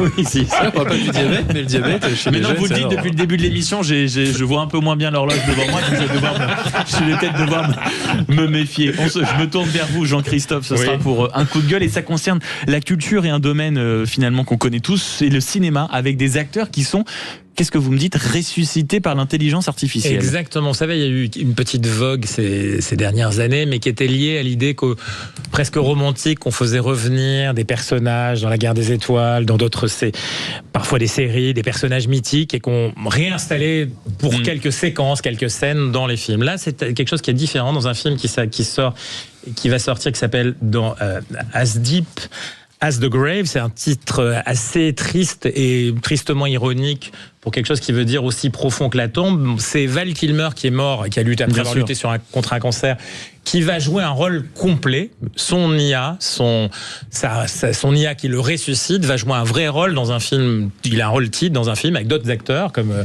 nous pourrions tous être acteurs ou actrices dans cette salle. Et évidemment, peut-être pouvoir enfin me réincarner en Alain Delon. Exactement. Et donc pour moi, c'est quelque chose qui est une tendance hollywoodienne, qui n'est pas simplement une plaisanterie. C'est pas simplement parce que lui a voulu, que sa famille a voulu donner son accord. Je trouve que c'est quelque chose qui vient là pour le coup interroger notre rapport aux morts, d'autant que au-delà de ce Hollywood qui finalement vient nous mettre en relation avec ces acteurs passés qui sont morts, il y a aussi de plus en plus d'applications qui vous permettent aujourd'hui de recréer une relation avec des défunts. Alors des défunts qui peuvent être vos parents, qui peuvent être des amis. Alors je vous passe les détails, la voix, les souvenirs, et ainsi de suite. Et alors même que, si vous voulez, on a aujourd'hui une difficulté avec le présent, on l'a vu tout à l'heure avec tout ce qu'on a pu dire. Là aujourd'hui, on va revenir dans une relation aux morts qui vient, à travers l'IA, à travers la technologie, être une réalité avec laquelle chacun d'entre nous va pouvoir communiquer. Et ça me pose une vraie question au-delà de Hollywood. C'est ce rapport à la mort qui aujourd'hui nous fait regarder toujours plus aussi vers le passé. Et notre rapport à l'art aussi, puisque si tout d'un coup des acteurs, de grands acteurs sont ressuscités, qu'est-ce qui empêchera demain peut-être un réalisateur un peu doué avec ces nouvelles technologies de refaire vivre le plan des Siciliens. C'est déjà dans les studios. Et rappelez-vous de l'émission de Thierry Ardisson, je crois que ça s'appelait L'Hôtel du Temps, qui faisait déjà revivre des personnalités et des acteurs pour des entretiens. Et vous regardez l'application, c'est Seedance, je crois, Seedance 2.0, qui est capable de créer quasiment des films de 1 minute, 1 minute 30 avec de l'intelligence artificielle. C'est absolument fascinant. Donc on est dans ce sujet. Seedance, c'est incroyable.